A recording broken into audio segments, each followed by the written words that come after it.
Okay, hello everyone. Welcome. I think we should go ahead and get started this evening, afternoon, depending on where you are. My name is Leslie Wolf, and I'm the Vice President of the Association for Latin American Art, known as ALAA. I want to thank you all for joining us today for this very first event in our 2025 book launch summer series. This virtual initiative is designed to showcase and celebrate recent publications by ALA's members during these summer months when reading lists are top of mind for so many of us. And so we're really thrilled to be here to learn about and celebrate the book and exhibition Teddy Sandoval and the Butch Gardens School of Art. And we're going to hear from the catalog co-editors and co-curators in just a moment. But first, I want to extend my thanks to Inventory Press, who has been a partner for us in this event, very generously offering attendees of today's program a promo code that will drop into the chat for you now. ALA 2025 is the code, and you can use that to get 20% off when purchasing the book direct from the press. And so we'll put in the chat a link to the press, the code for the book, and also a link to some more information about the exhibition, the catalog, some beautiful images that you'll see lots of in the coming hour. I also would love to invite everyone to join us for upcoming events in this series. As I said, this is the first in our summer series. We have 3 more events coming up. The next will be on June 23rd. We will hear about the Sao Paulo Neo Avant-Garde, Radical Art and Mass Print Media in Cold War Brazil by Mari Rodriguez Bini, who will be in conversation with Paulina Pardo Gaviria. And then on July 16th, we will hear from Curtis Swope about his monograph, Mexican Muralist, International Marxist, David Alfaro Siqueiros, 1941 to 1974. And we'll round out our series on July 22nd with the exhibition catalog No es lo mismo escribir la historia que velarla, la historia peruana desde las representaciones y prácticas regionales, which was co-curated and edited by Karen Bernedo and Gabriela Germana. So now, to begin our program, I want to briefly introduce our esteemed panelists here to discuss Teddy Sandoval and the Butch Gardens School of Art.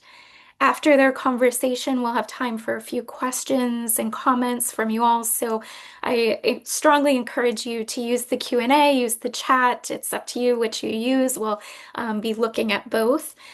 Use them at any point to submit your comments and your questions, and then we will turn to them at the end of the program. I'm really honored, privileged to introduce our panelists. First up, Ondine Chavoya is an art historian, an educator, and curator. With David Evans Frantz, he was co-curator of Axis Mundo, Queer Networks in Chicano L.A., and with Rita Gonzalez was co-curator of the earlier exhibition Asco, Elite of the Obscure, a Retrospective, 1972 to 1987, that opened in LACMA in 2011. A specialist in contemporary art and Latinx art, Chavoya is co-editor of Chicano and Chicana Art, a Critical Anthology from 2019, which was named one of the best art books of the decade by ARTnews. He's the recipient of a 2021 Andy Warhol Foundation Arts Writers Grant and was a 2023-24 MoMA Scholar in Residence. Next up, we have David Evans Frantz, who is a curator based in Los Angeles. He's executive director of the Claire Falkenstein Foundation and curator at large at the Palm Springs Art Museum, where he oversees the Q+ Art Initiative on LGBTQ art history.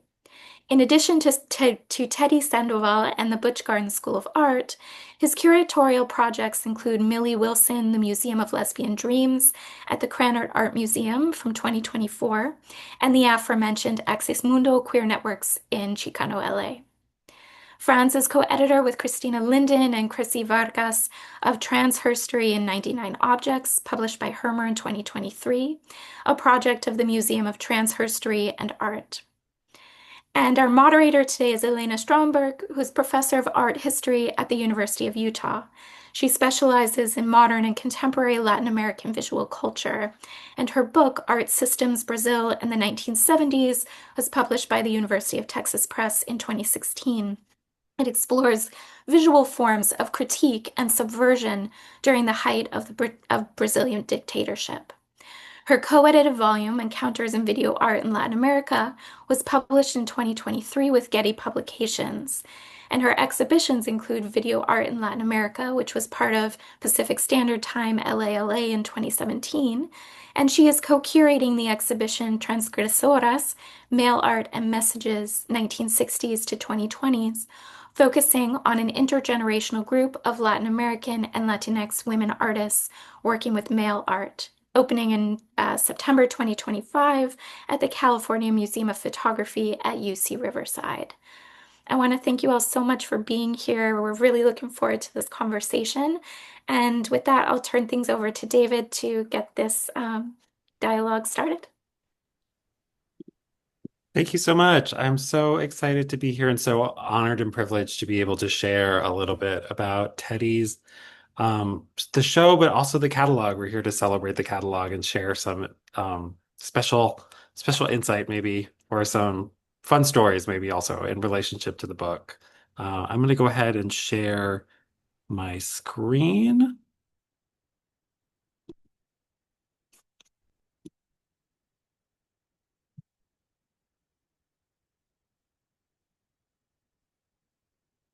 Um, and kick us off. So, as mentioned, I'm one of the co-editors and co-curators of this exhibition catalog. The project is a multi-part collaboration. In addition to me and Ondine, it's also a partnership with Independent Curators International, based in New York, which is traveling the exhibition. Um, Inventory Press is the publisher that has been already mentioned, and then the show. Has been hosted in two and organized by two venues, the Vincent Price Art Museum at East Los Angeles College, where it was on view in fall 2023, and the Williams College Museum of Art, where it was on view in last fall. Last fall? Yes. Yeah, fall 24. Fall 24. And it will open at the Contemporary Austin in fall 25. Yes. We are very lucky that this show will continue to live on into the world. We'll mention that, Axis Mundo was mentioned in both of our bios. This was a group exhibition of around 50 queer and Chicano artists who were working in Los Angeles between the late 1960s and early 1990s, put together as a part of Pacific Standard Time ALAA. When I was at the One Archives and Ondine was guest curator and supporter here with One as well, as a partnership between One and the Museum of Contemporary Art, Los Angeles. And Teddy was a real core artist in that exhibition, someone we were very excited to dig deeper into. Ondine previously looked into Teddy's work with the Asco show. I was very eager to learn more about Teddy's work. And we were very lucky in organizing that show in that unlike many of the other artists where works had been lost or maybe hadn't been cared for, Teddy was a really special case in that much of the work had been saved by his partner, Paul Polipinskis, and was available to us throughout the kind of the genesis of that project. So Teddy appeared throughout different parts of the exhibition and was really central, and so central that his work, Las Locas here, central in the image on the right, or very prominently on the image on the right, also appeared in the banners for the advertising the exhibition in Los Angeles as a part of Pacific Standard Time. And just to add to what David is saying, is the idea of the genesis of a retrospective exhibition focused on Teddy Sandoval came from the research into Axis Mundo, which we started in approximately 2014. David had been doing it a little bit sometime before that. And, we were finding such an abundance of materials on Teddy Sandoval, not just with Paul, but also with other artists and in other archives and other collections that, we kind of had to keep telling ourselves this is not a Teddy retrospective, in order to kind of pull back. And it was through that that actually it was that kind of joke that planted the seed of, there's enough material actually, and it would be really great to think about generating a more focused monographic exhibition on Teddy Sandoval, which is the kind of and so here we have examples of some of the work by Teddy and Teddy done in collaboration with other artists such as Gronk, featured in the Axis Mundo exhibition.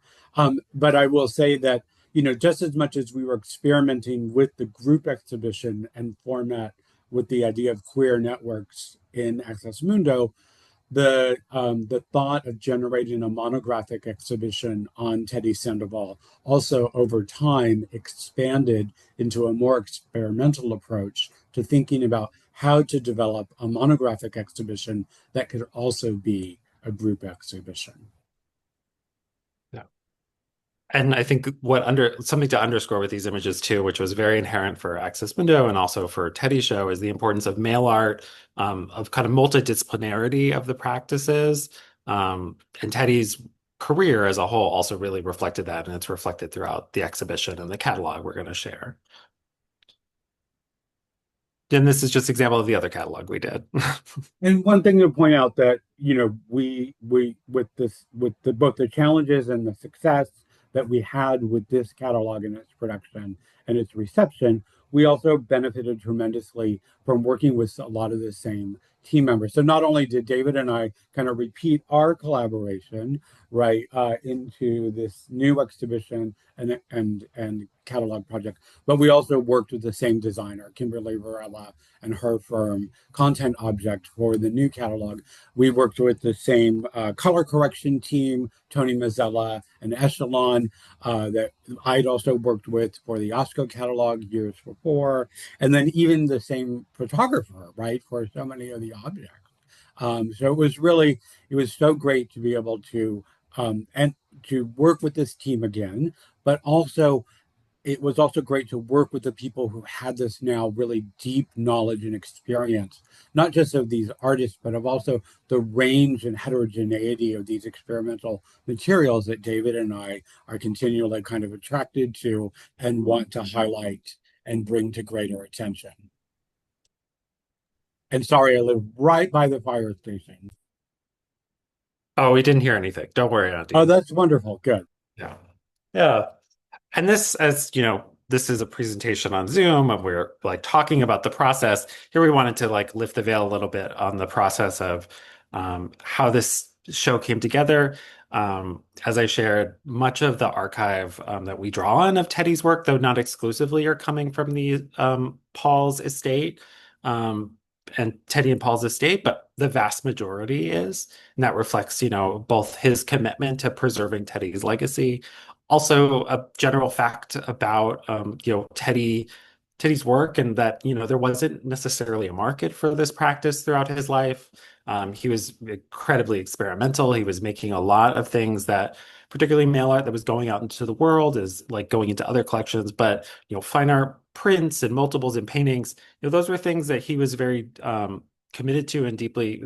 These were important works for him, but they didn't necessarily get sold, except to maybe circulate among friends. So the estate was very important for enabling this show to even be a possibility. So here we have Paul on the left at his home in Palm Springs, during a weekend where we were pretty much tearing everything apart, going through every box we could, working in the garage, looking over multiple visits. It wasn't yes. simply one visit either. Yes, and every visit uncovered something new. There was always like, oh, I found a binder of this and that, and that goes back through, like, even with the Axis Mundo visits we were doing to Paul, we were like, I think we got a sense like, oh, maybe we've seen the majority of what is there. And then we had a visit during this one where it was suddenly like, oh, the like checklist just doubled in size in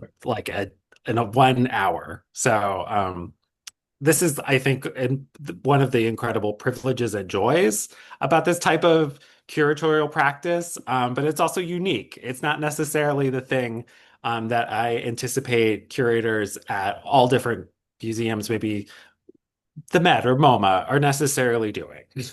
Right. Or all level of art historians interested in this type of kind of domestic uncoverings, right? And this type of kind of, kind of literal recovery, right?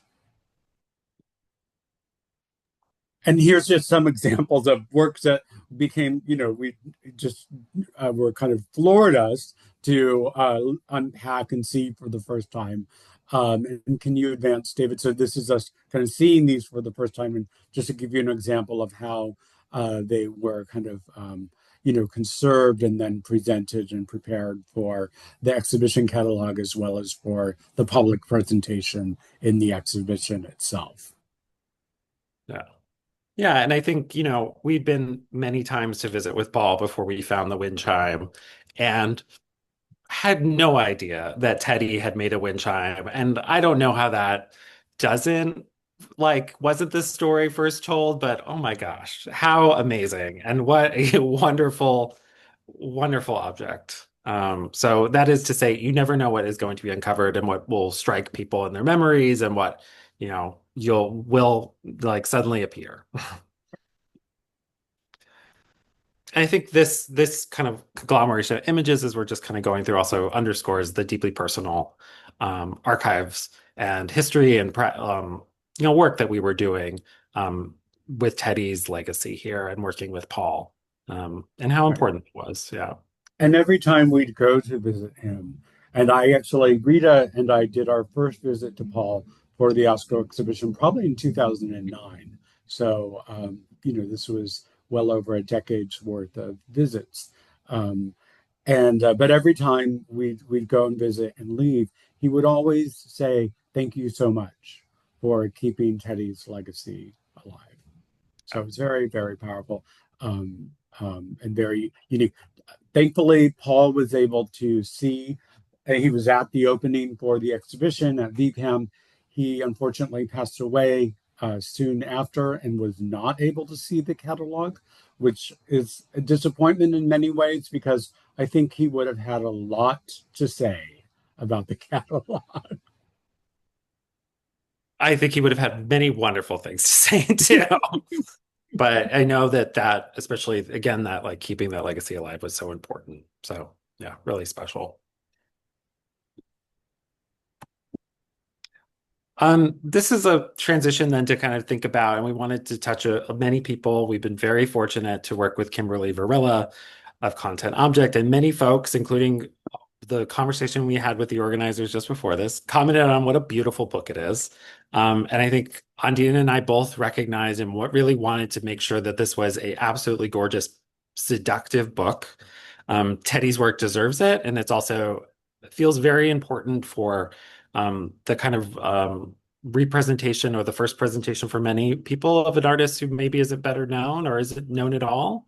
You want to have a finely crafted, beautiful book. And Kimberly Varela is very wonderful and attentive in thinking about the material and the social histories and the complex kind of possibilities for design that come through with these objects. So this is an example of some of just the typeface research that we worked with her on in devising some of the kind of signature typographic ways in which our type is deployed throughout the book. So these are a number of spreads from gay pornography from the 1970s that certainly could have been on Teddy's coffee table at any time. I think we don't know that for sure, but it certainly would have not been surprising.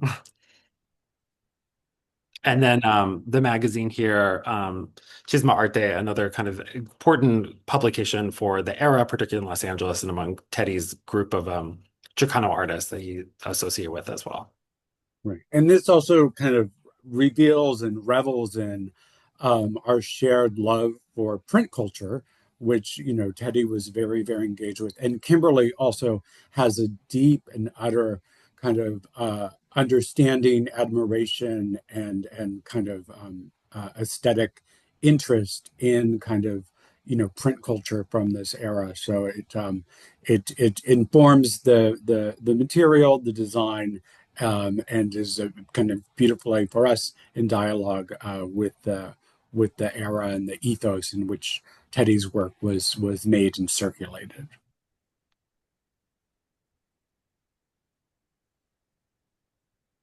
Um, You I go. wanted here. I just wanted to. I'll just briefly read this kind of short passage from the introduction from our co-written essay, which introduces the Butch Garden School of Art.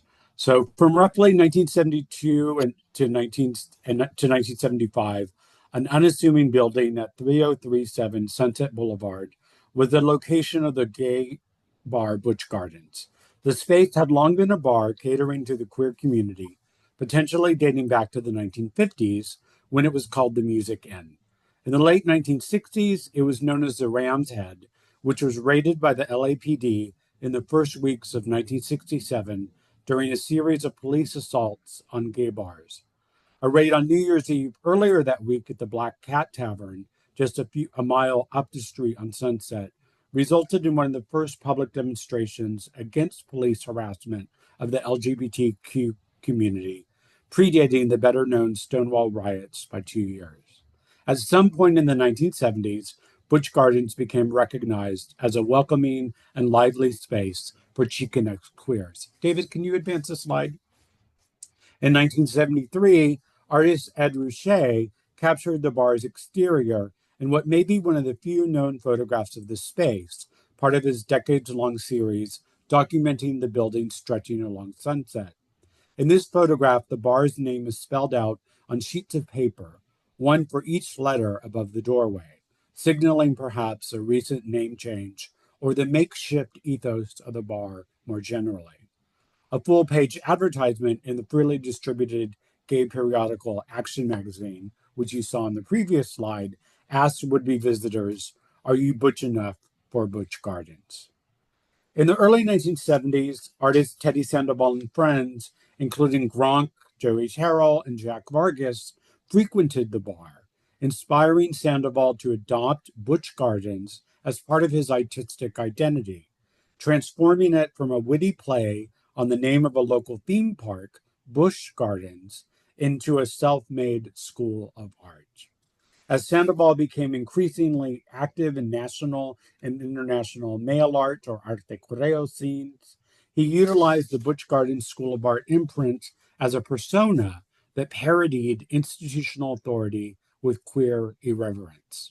He also organized exhibitions with friends and collaborators at his studio under the banner of this self-founded art school, often co-hosted by his drag alter ego and nail art persona, Rosa de la Montaña.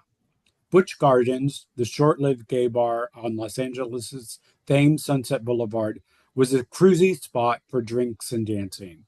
As fleeting as it may have been, the windowless tavern served as an inspiration for artist Teddy Sandoval, who adopted its evocative name and circulated the Butch Gardens School of Art as a conceptual art project and artistic persona.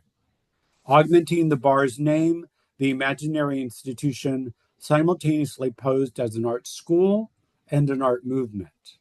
And while the appellation suggests a larger collectivity or perhaps far reaching membership, the school was comprised of only one single person, the artist Teddy Sandoval.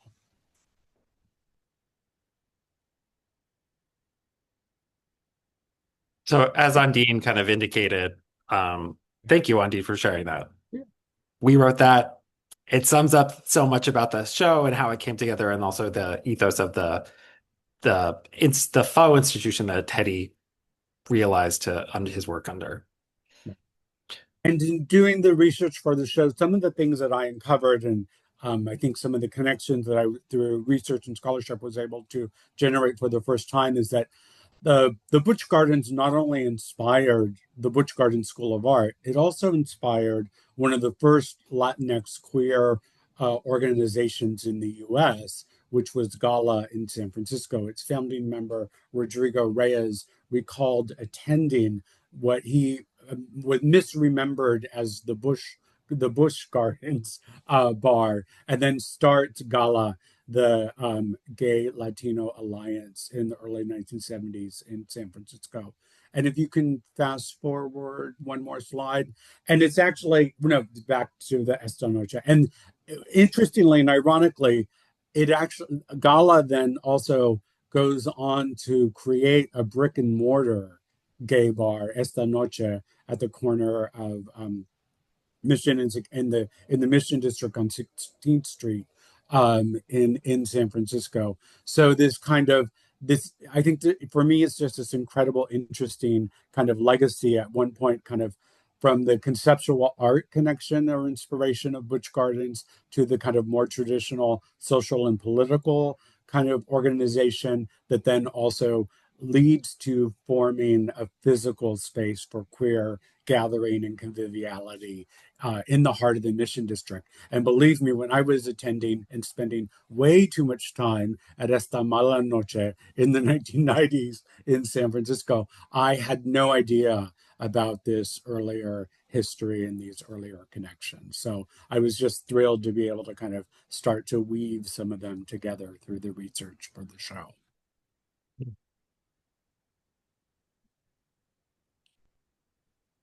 I think one of the things that, so Adi kind of hinted at that and taught like towards that, we began to approach this increasingly through the process of researching Teddy's work further.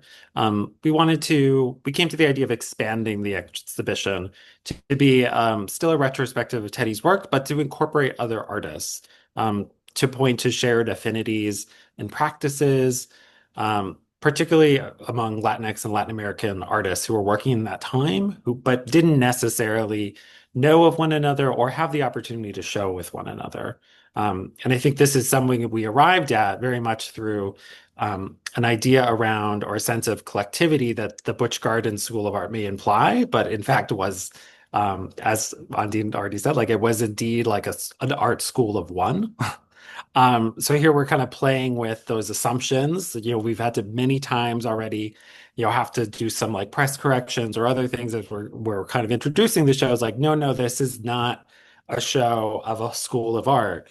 This is a show of an artist named Teddy Sandoval, but it has other artists in it who weren't necessarily members of the Butch Garden School of Art.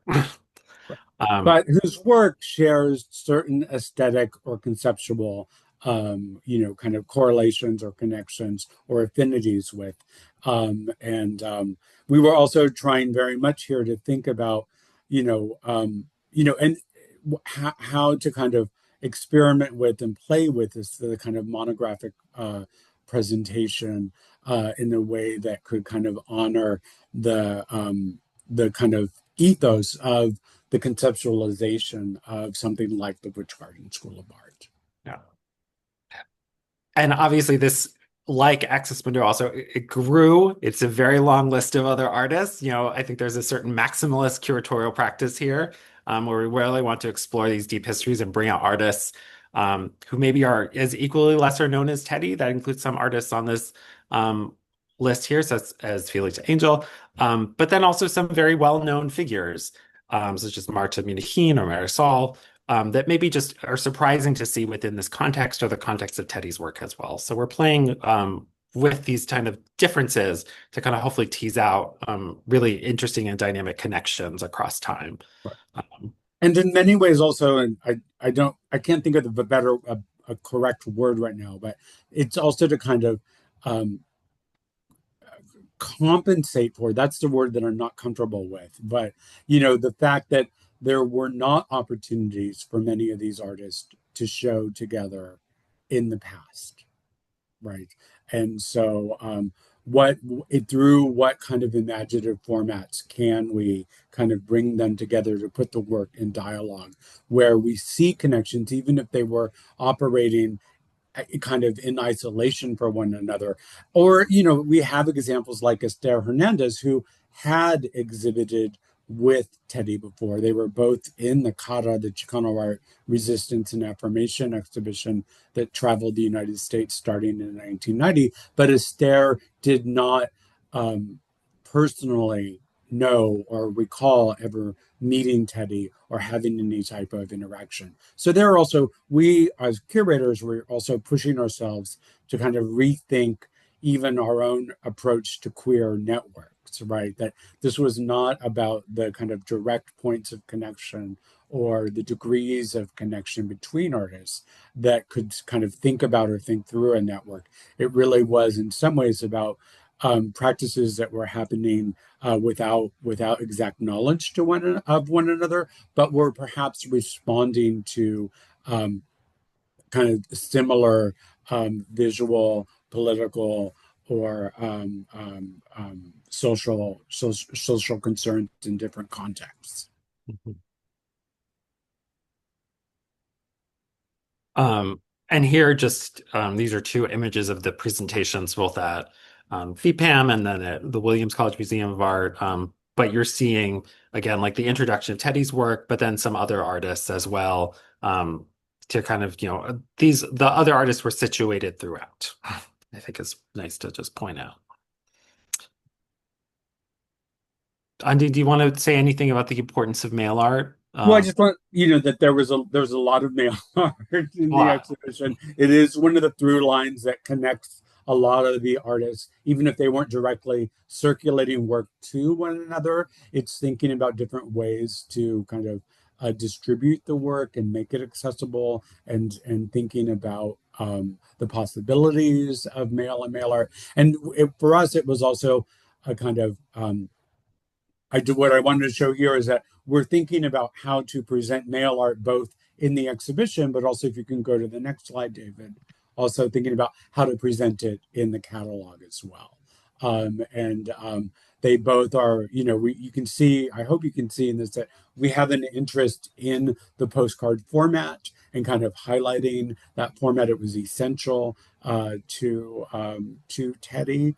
So the materiality of not just the individual objects, yes, but also the collection of objects, right? Is something we were thinking about through the different formats with the catalog design and how to present the objects therein, and then also with that really beautiful and challenging kind of presentation in the gallery. Challenging in terms of the construction of it, right? Yeah. I think, again, this is maybe a important part just to stop and kind of focus on, maybe say some things about Teddy's work. And it's like the very signature icon of the faceless man, who appears throughout not only the mail art as shown on the previous page, but then also these are these beautiful drawings of mixed media drawings on pieces of Xerox paper, other kind of gouache on paper works. Other kind of archetypes of masculinity were incredibly important for Teddy, particularly here on the right. This is, taking up the archetype of the homeboy, but then other kind of work is also playing with different archetypes, such as the gay clone, the cowboy, obviously, the boxer appears as well. Teddy was definitely thinking about a conversation about masculinity, new forms of masculinity that were emerging both from gay culture, but also Chicano culture of the 1970s. But then also putting his own playful spins on both of those. And really kind of thinking about the performativity of gender in all its kind of permutations. As Ondine also mentioned, Teddy also had a drag alter ego, in addition to being a fictitious school of art. So that's all to say. This very much goes across artwork in the show and appears throughout the book.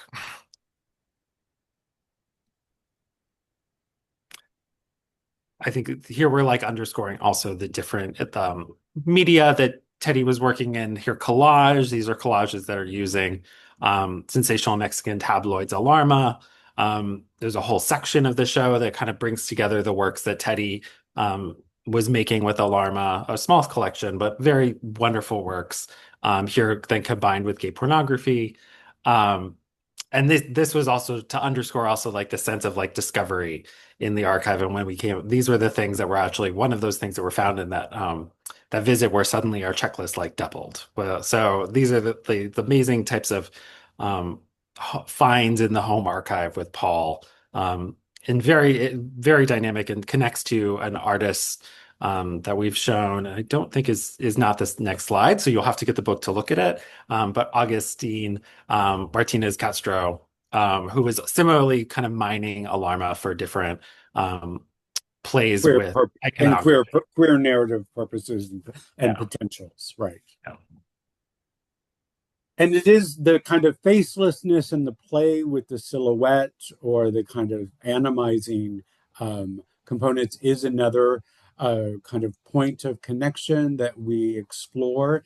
And Mari Rodriguez Binney's essay also takes up quite beautifully and evocatively to kind of think about the kind of play with Teddy's motif of facelessness, but the way that we can also see that across a number of other artist practices.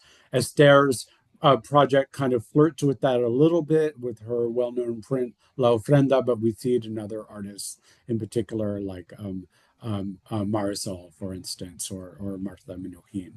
Yeah.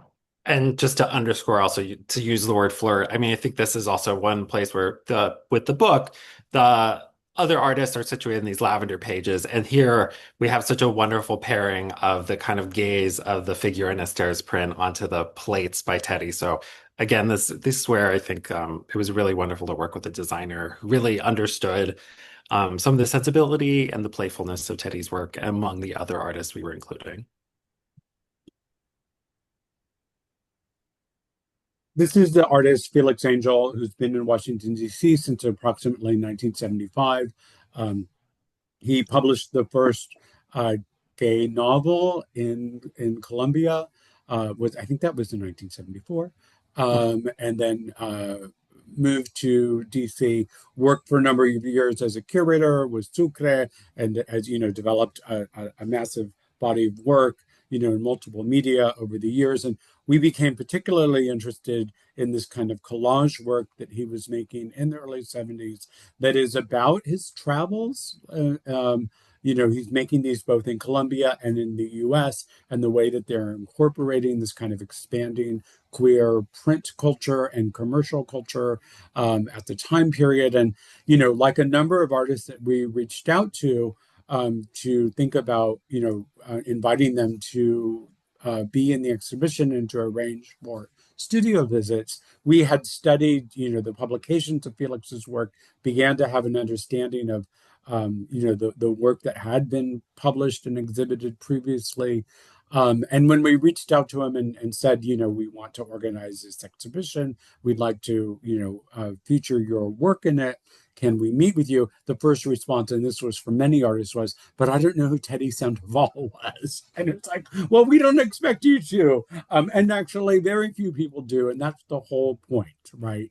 And so it's been a real joy getting to know a lot more about Felix's work and also to be able to place it in this dialogue. Like, I mean, it's been really fulfilling to kind of, you know, Felix came out to the opening in Los Angeles, and you know, kind of his work works so brilliantly in the exhibition, and it's just great to have his work kind of featured, for me at least, and satisfying to have his work brought into this kind of this help to facilitate these greater dialogues between Latinx and Latin American queer art, because he's such a central figure.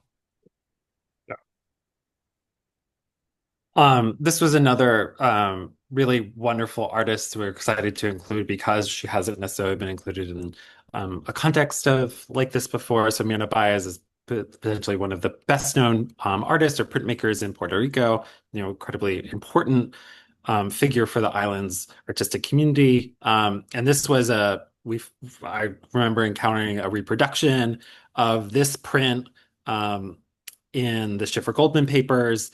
And being immediately struck about this just visual iconographic connection to the ways in which Teddy was employing the faceless image of Rosa de la Montaña, his drag alter, you know, shown here on the left.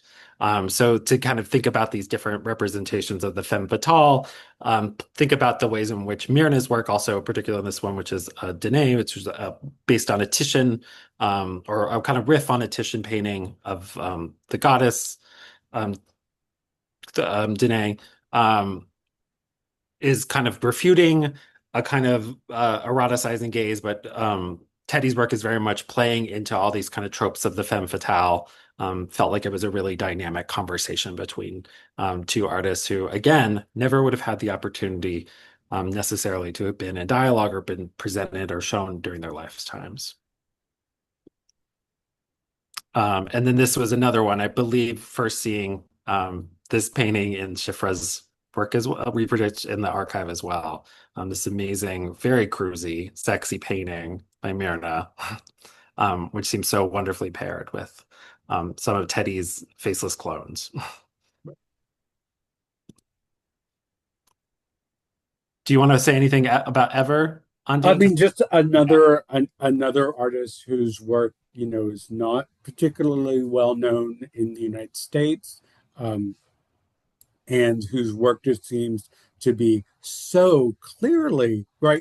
I mean, I don't have the language for this yet. Like it's so clearly in dialogue, and yet there is no dialogue with Teddy, right? I mean, the work just seems so to be concerned graphically, thematically, visually with so many of the same kind of kind of cruisy qualities when it comes to masculinity and the city, and so it was just it's just it's about kind of bringing these things together in ways that have not been shown Yeah.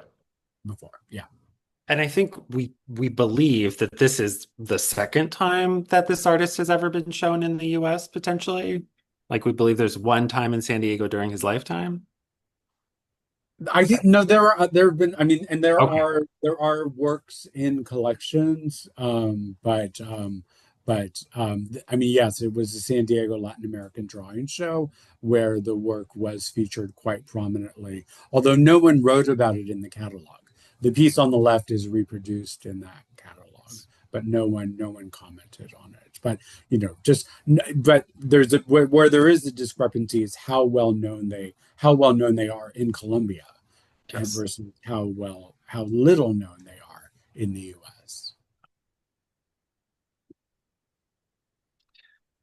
And well, most of the artists um, that we brought into the to be in dialogue with Teddy are kind of close to generational peers.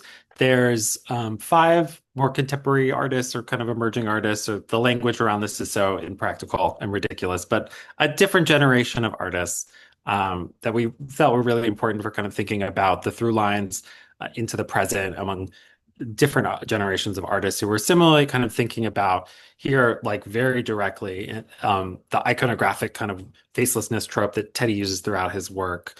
Other artists like Troy Montez Michi are they playing with collaging and the layering of print culture, but Moises Salazar here, this is such a ravishing kind of pairing in the book, and then also really in the show when Yeah.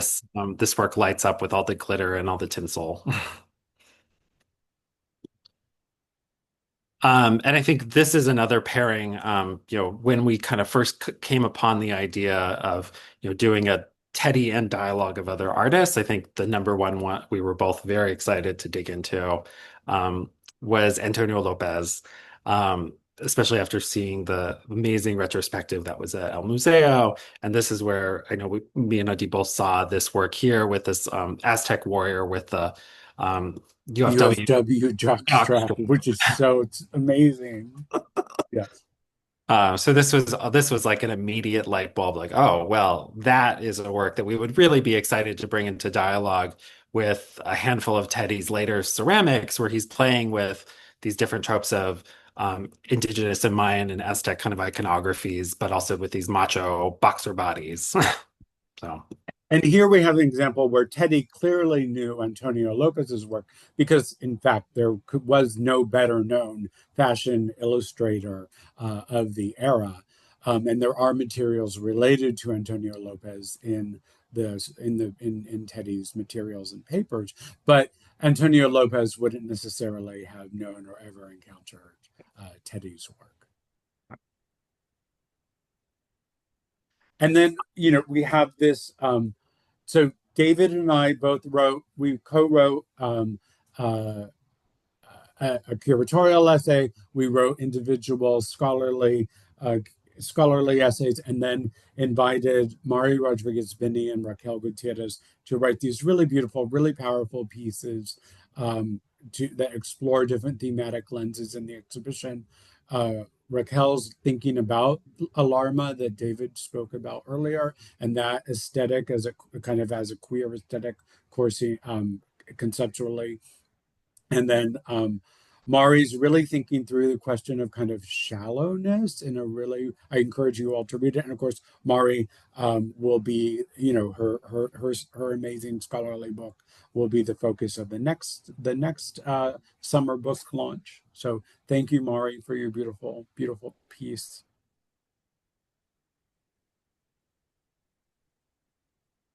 And there we go. There we have it. Thank you so much, everyone.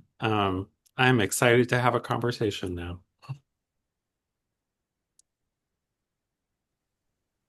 Okay, should I start? Okay. Well, Please. thank you for Wait, that you're up. beautiful presentation. I'm so thrilled to participate in this, and thanks for everyone here. I am a big fan of the show and the book, so it's especially exciting to have this conversation. I think in many ways this is so groundbreaking. And I've always just been impressed because, you know, there are other exhibits that you worked on and other publications. I've just been impressed by your capacity to kind of reconstruct these very complex histories through an almost forensic archival research investigation of objects and texts, which you then transform right into these kind of visual and textual histories. And I know that, you know, reflects a very kind of committed relationship to this meticulous archival work. And I think that this commitment that you have to that kind of work and the historical details that you find, you know, it shows me that you're very aware of crafting history. So I guess one of my first questions, just to get things moving, is for you to maybe talk about your approaches to organizing a visual history that is the exhibit versus the scholarly history that is the exhibition catalog, which in some ways is also very much like an exhibit. You know, in particularly in this case, you know, when I think about this book, I feel that it is something that you need to look at in person. Like, I think, you know, everyone should rush out and buy it because looking at it is really different, and it sort of isn't relayed on a screen, right? In this much the same way that looking at artwork on a screen doesn't work that well. But you know, obviously you're crafting these at the same time, and there are Right. challenges to that. So how do you approach that challenge? That's an excellent question. I'll start, and I'm sure David has a lot to say too. I mean, I think they inform one another deeply. Mm-hmm. But yet at the same time, I think it's also important for each of us that the exhibition and the catalog be independent and autonomous experiences. Yeah. That they complement one another, no doubt, but the catalog is not duplicative of the exhibition. It's not simply a record of the exhibition.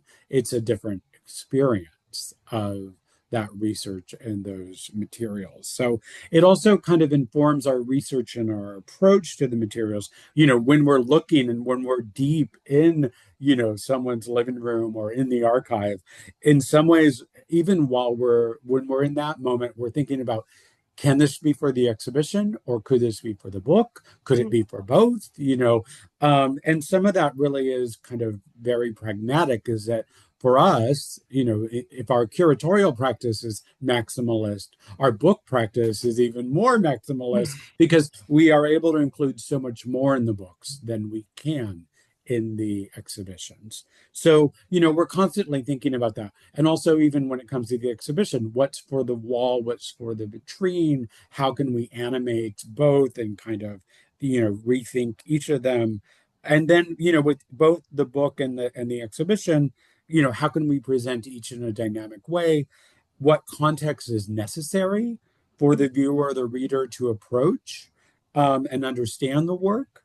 And, I think the thing that I always think about is that exhibitions are necessarily ephemeral. The exhibition catalogs are not. Mm.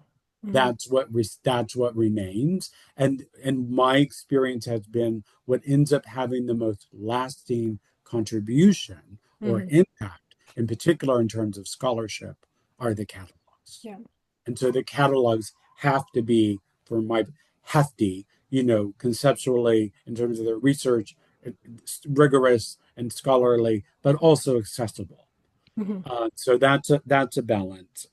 But my motivations for both the catalog and the book, I'd have to say, are the same, which is, that they're developed in response to institutions simply not collecting this material, Mhm. right? So in some ways, also, both the exhibitions and the catalogs are being developed to generate new scholarship, but also to generate institutional collecting. Mhm. And also kind of art, I mean, to generate an archive, right? That then can be used in some, Oftentimes, yeah. right, absolutely, right.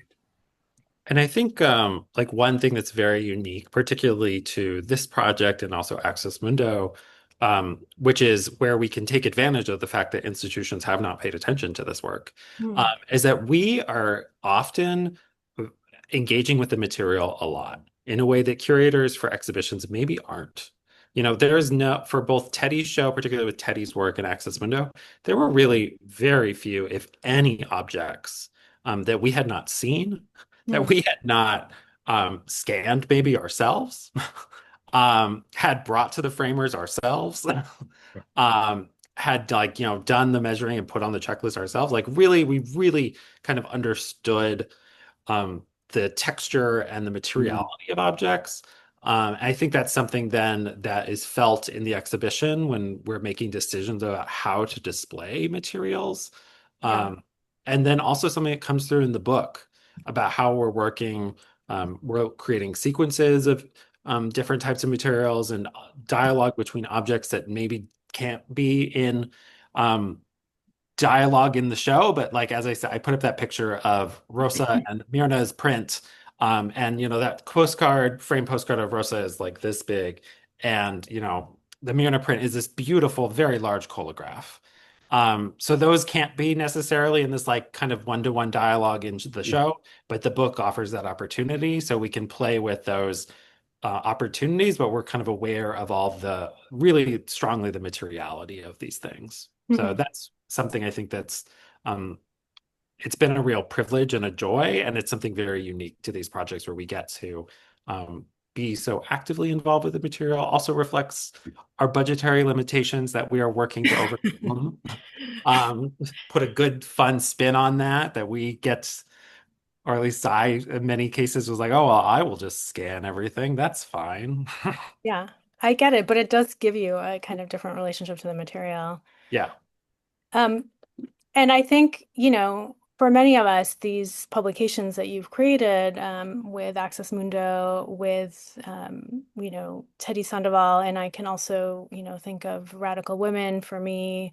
These are really important teaching materials for us. They kind of provide, this sort of historical archival possibility, like a starting ground for students to really dig in. And partially, that's through the biographies that you provide in all of those cases.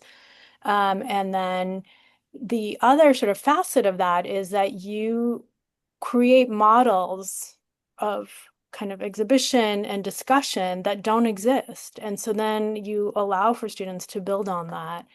And I wonder how aware you were of like, there aren't these sort of prior models for you to build on. And so you're creating the model and what that feels like. What is, if you sort of, if the weight of that is something that you consider and is sort of you actively work on.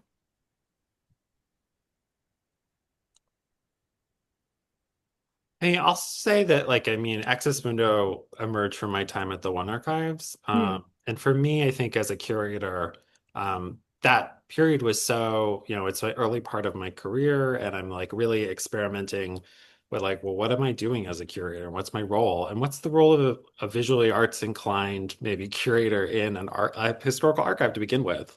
There weren't models. Mhm. So that was something I think, I mean, if I like allowed for that opportunity to kind of experiment and grow in ways that, you could never propose such an exhibition if you were working within a museum Mhm. structure because, and, we were told by certain people, like, there were objects that were in that show that, the museum did not recognize as art. Mhm. So I think maybe there's something about that context of, at least for me as a curator in the archive and spending time with the material and thinking about how to deploy them in different ways. And Ondine obviously is an archive freak and really and like finds the archive so inspiring as well. But it's like one thing to have access to the archive, but it's another thing to create a model for kind of a foundation for that can be accessible to students because Right. who don't normally do archival work, right? So Right. I think that's really kind of mastered here, and I think it should be noted. But also, like, I'm just curious how you thought about the creation of that model, like Ondine, if that was something that you as a professor were sort of keenly aware of.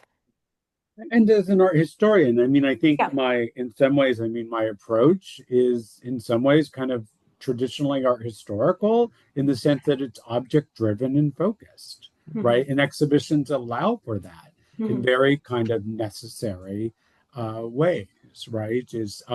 But I also think, I think the thing that I'm keenly aware of from my days as from my days as an undergraduate and as an undergraduate intern working in different types of Latinx art spaces was that the entire history, like the primary scholarly arena for Latinx and Chicanx history, has been exhibitions and exhibition catalogs, largely and exclusively from the 70s moving forward, right? Yeah.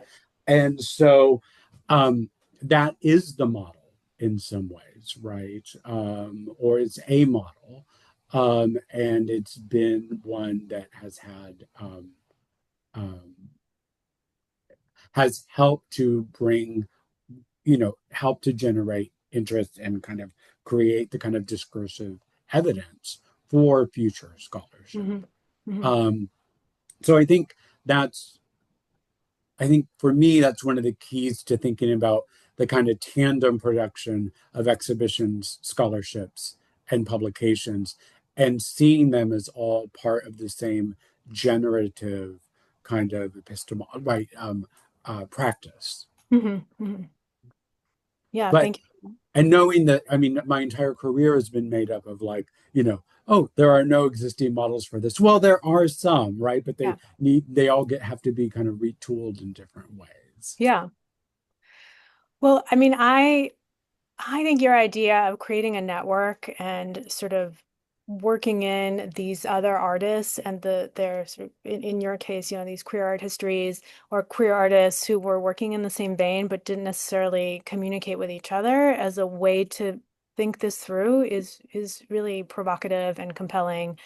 And I think this kind of bridge for the circulation of ideas is a really kind of unique model, right, for addressing these histories that are oftentimes untold or hidden away in boxes underneath someone's bed. So I love this idea of a network. It's something I've been working on, so I especially appreciate it done successfully. I do wonder, you know how you decided where to end the network, right? Because one of the things about networks is that they're like infinite and there's no end to it. There's no neat box to rein it in. Like how you determined who would be in, who would be out, and who where you sort of draw the line.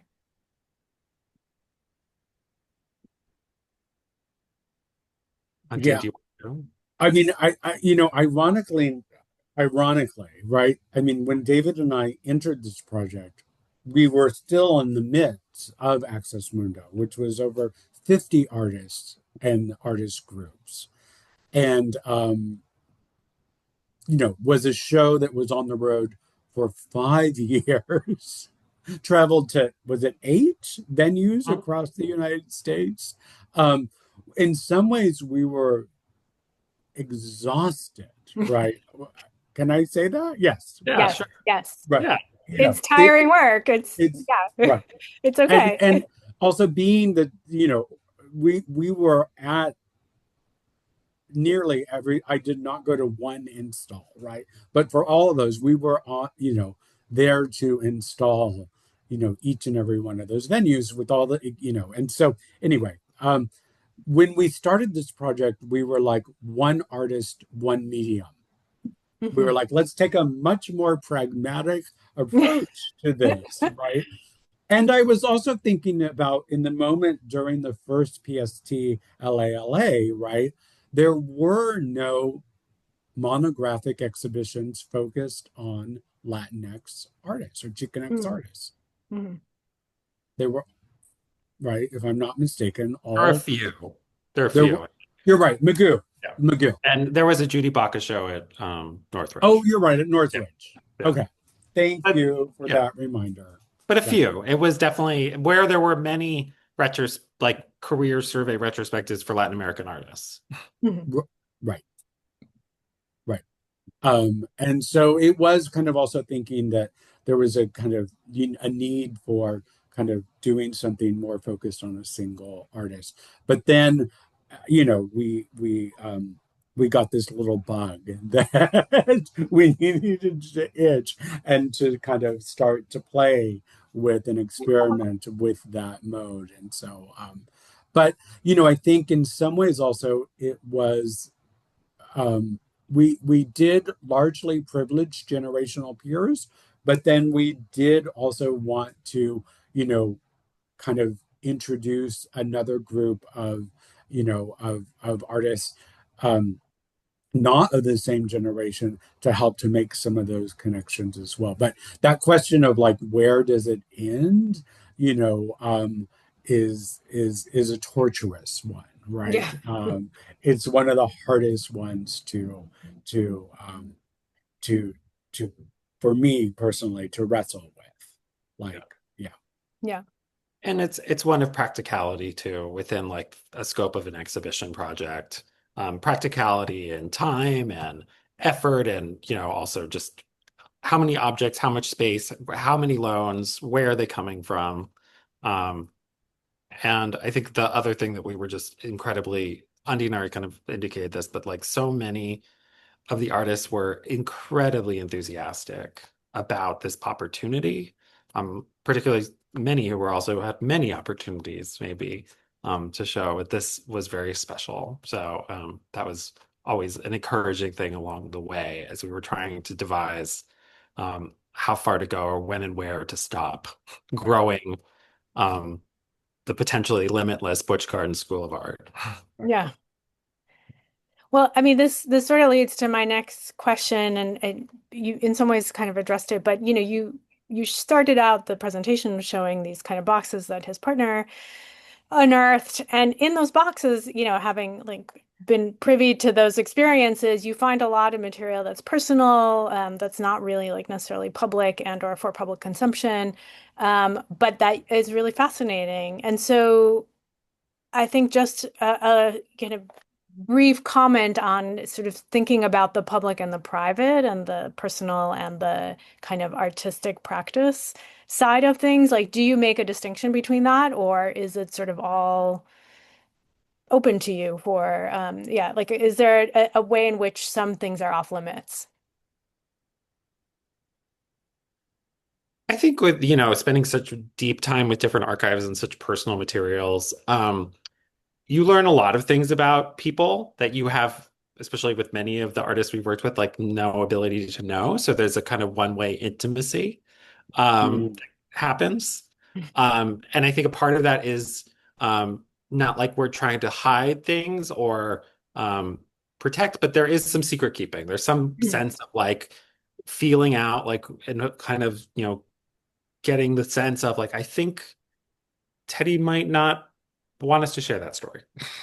Yeah. Or that's like a story that we're going to share after a couple drinks after the opening with close friends. Okay. Okay. Yeah, that's great. Uh, no, I think that's a very um, you know, that's just I think an experience of this type of work, particularly when so much of it's personal with, our relationship with Teddy, because I Mhm. think we do have some kind of, but also then all the people that enable this show to even happen today because they saved the material or they shared amazing stories and Mhm. insight into Teddy's work, and the world that he lived in and the community he was a part of as well.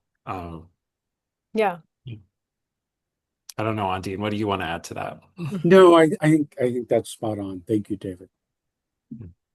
Well, I think we wanted to open it up to kind of the questions that have been asked and any other questions people in the audience have. So I think, Joanna, will you be reading this? Okay. Yes, thank you, Elena. So I'm Joanna Thank you, Reyes. I'm the Elena. Secretary Treasurer of ALAA, and I want to thank all of our panelists so much for your thoughtful insights and your contributions to the conversation today. We're super grateful for all of you for your time, your expertise, and this has been such a cool discussion already. So I will go ahead and open it up now for our audience Q&A. I have a couple that have come in over chat, but please do, if you have a question, enter it into the chat or the Q&A box. The first question comes from Maya Strohmeyer, who asks, do you have more advice around exhibiting lesser known artists? How do you convince an institution of the value of showing and taking up their work? That is an incredibly important question that I wish I had a kind of formula to give you. It's incredibly frustrating as hell, right? To do and I mean, it's I think the advice to give is that you have to follow your gut, you have to follow your passions, you have to, um, see the work through, and there'll be a lot of rejection along the way, and it really is about cultivating the relationships with the institutions and the partners, and some of them are your peers right now who are going to be stepping into these positions, and can open the aperture a little bit, to create this space, because it's risky for institutions, right, to take on artists that are less known. And in particular, if there's not a market behind their work and a market force subsidizing the production of the exhibition and the catalog. So, I mean, I have to tell you, when David and I pursued Axis Mundo, we were told repeatedly, University of California Press told us, for instance, there was no market for that exhibition catalog, right?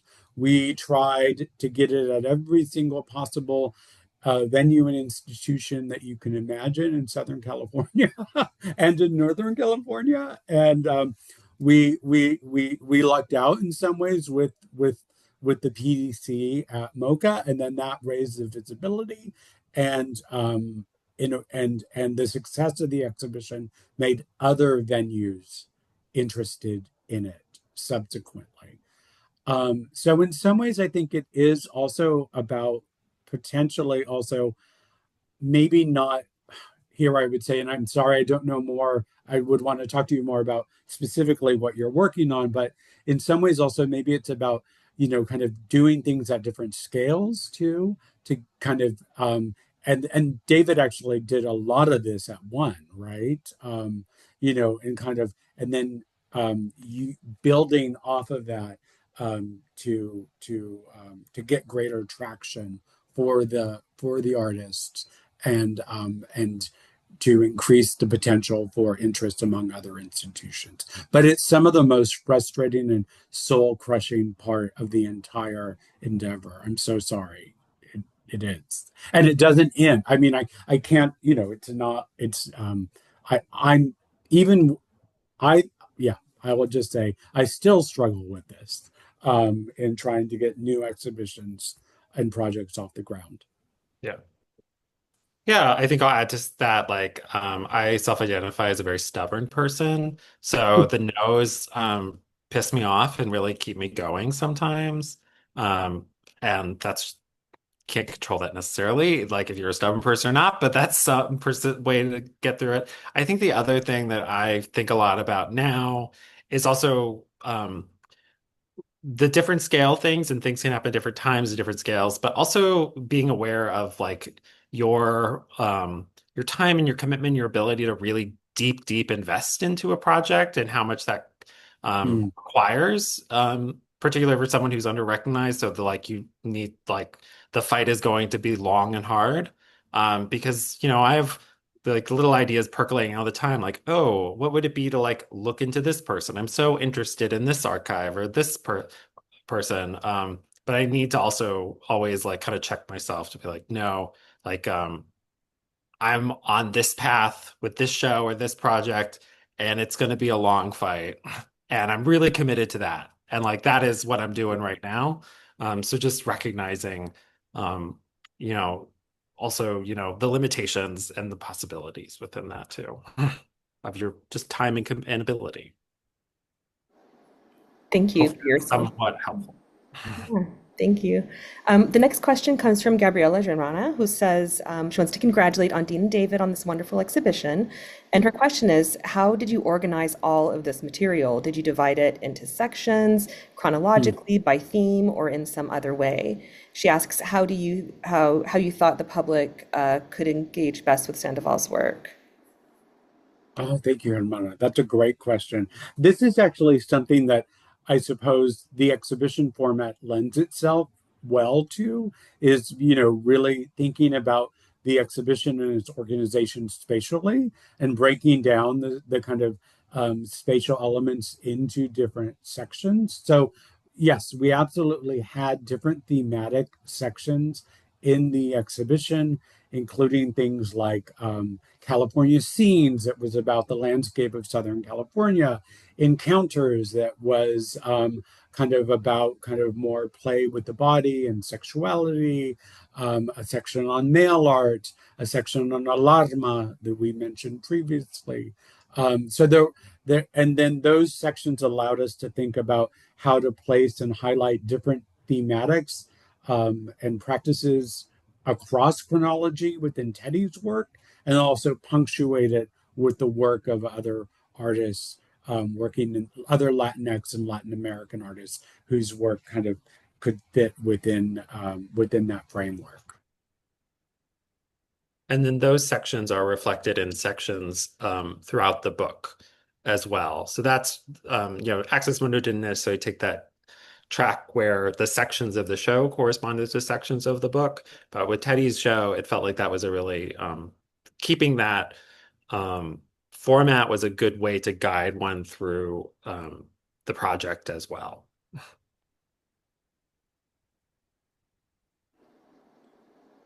Okay, and unless I've missed something, I don't see any more audience questions at this time. I'll just give a quick moment in case anyone has one or wants to raise a hand.